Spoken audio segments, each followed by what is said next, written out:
इस बार वर्ष 2024 में हरितालिका तीज व्रत 6 सितंबर दिन शुक्रवार को रखा जाएगा। हिंदू पंचांग के अनुसार प्रति वर्ष भाद्रपद शुक्ल तृतीया को हरितालिका तीज व्रत रखा जाता है। धार्मिक शास्त्रों के अनुसार यह व्रत निर्जला होता है।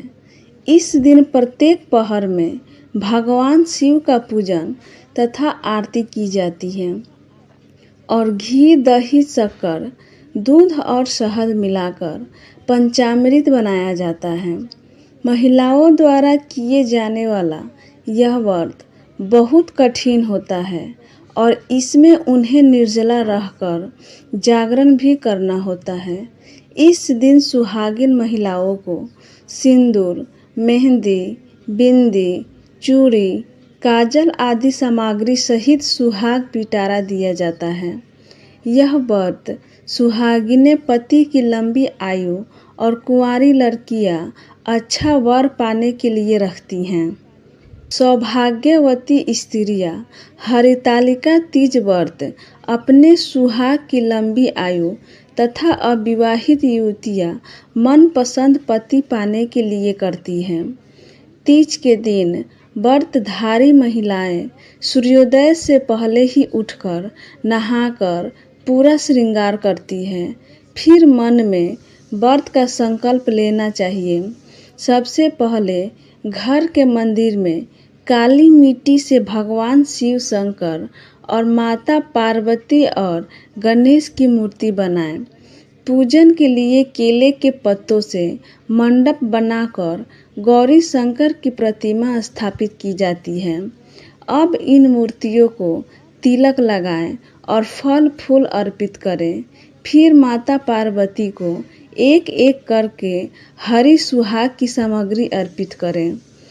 इसके बाद भगवान शिव को बेलपत्र और पीला वस्त्र चढ़ाएं।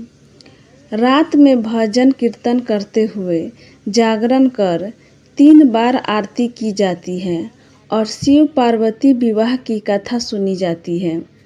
तीज की कथा पढ़ने या सुनने के बाद आरती करें।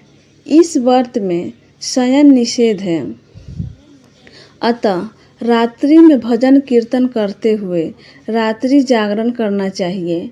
अगले दिन पुनः सुबह प्रातःकाल स्नानादि के पश्चात श्रद्धा भक्ति पूर्वक माता पार्वती को सिंदूर अर्पित कर भोग चढ़ाएं। फिर किसी सुपात्र सुहागिन स्त्री को श्रृंगार सामग्री, वस्त्र, खाद्य सामग्री, फल, मिष्ठान तथा यथाशक्ति आभूषण का दान करना चाहिए। यदि रेत के शिवलिंग बनाए हैं तो उनका जलाशय में विसर्जन किया जाता है। फिर खीरा खाकर इस व्रत की पूर्णता की जाती है। प्रसाद करने के बाद व्रत का पारण करें। पूजा के लिए आवश्यक सामग्री लिस्ट: गीली काली मिट्टी या बालू रेत, बेलपत्र, शमी पत्र, केले का पत्ता, धतूरे का फल एवं फूल, आँख का फूल, तुलसी, मंजरी, जनेऊ, नारा, वस्त्र, सभी प्रकार के फल एवं पुष्प पत्ते, श्रीफल, कलश, अबीर, चंदन, घी, तेल, कपूर, कुमकुम, दीपक, फूलहरा, विशेष प्रकार की 16 पत्तियां, 2 सुहाग पिटारा। पुराणों के अनुसार हरितालिका तीज की यह कथा भगवान शिव जी ने माँ पार्वती को सुनाई थी। इस पौराणिक कथा में शिव जी ने माँ पार्वती को उनका पिछला जन्म याद दिलाया था कि हे गौरा, पिछले जन्म में तुमने मुझे पाने के लिए बहुत छोटी उम्र में कठोर तप और घोर तपस्या की थी। तुमने ना तो कुछ खाया और ना ही पिया, बस हवा और सूखे पत्ते चबाए। जला देने वाली गर्मी हो या कंपा देने वाली ठंड, तुम नहीं हटी, डटी रही।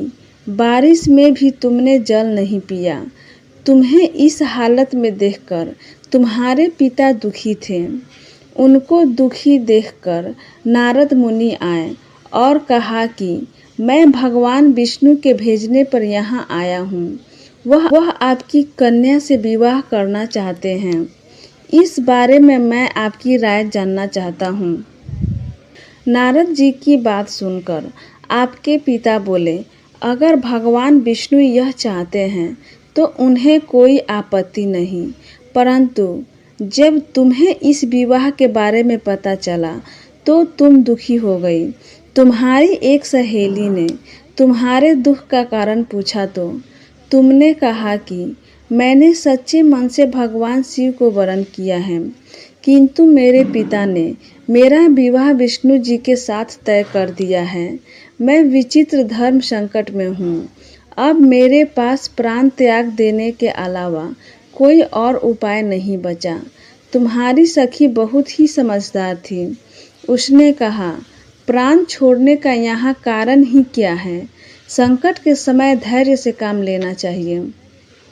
भारतीय नारी के जीवन की सार्थकता इसी में है कि जिसे मन से पति रूप में एक बार वरण कर लिया, जीवन पर्यंत उसी से निर्वाह करें। मैं तुम्हें घनघोर वन में ले चलती हूँ, जो साधना स्थल भी है और जहाँ तुम्हारे पिता तुम्हें खोज भी नहीं पाएंगे। मुझे पूर्ण विश्वास है कि ईश्वर अवश्य ही तुम्हारी सहायता करेंगे। तुमने ऐसा ही किया। तुम्हारे पिता तुम्हें घर में न पाकर बड़े चिंतित और दुखी हुए। इधर तुम्हारी खोज होती रही, उधर तुम अपनी सहेली के साथ नदी के तट पर एक गुफा में मेरी आराधना में लीन रहने लगी।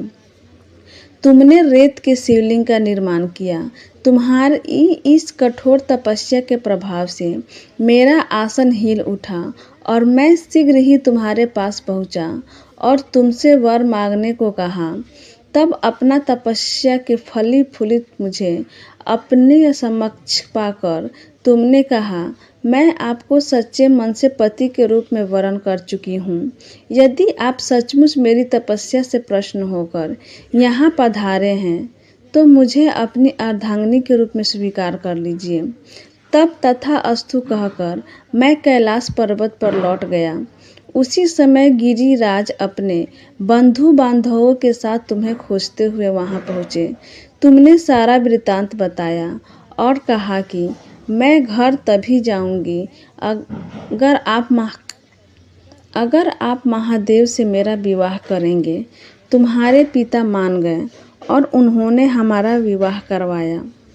अतः इस पूरे प्रकरण में तुम्हारी सखी ने तुम्हारा हरण किया था, इसलिए इस व्रत का नाम हरितालिका व्रत हो गया। हे पार्वती, इस व्रत का महत्व यह है कि मैं इस व्रत को पूर्ण निष्ठा से करने वाली प्रत्येक स्त्री को मन वांछित फल देता हूँ।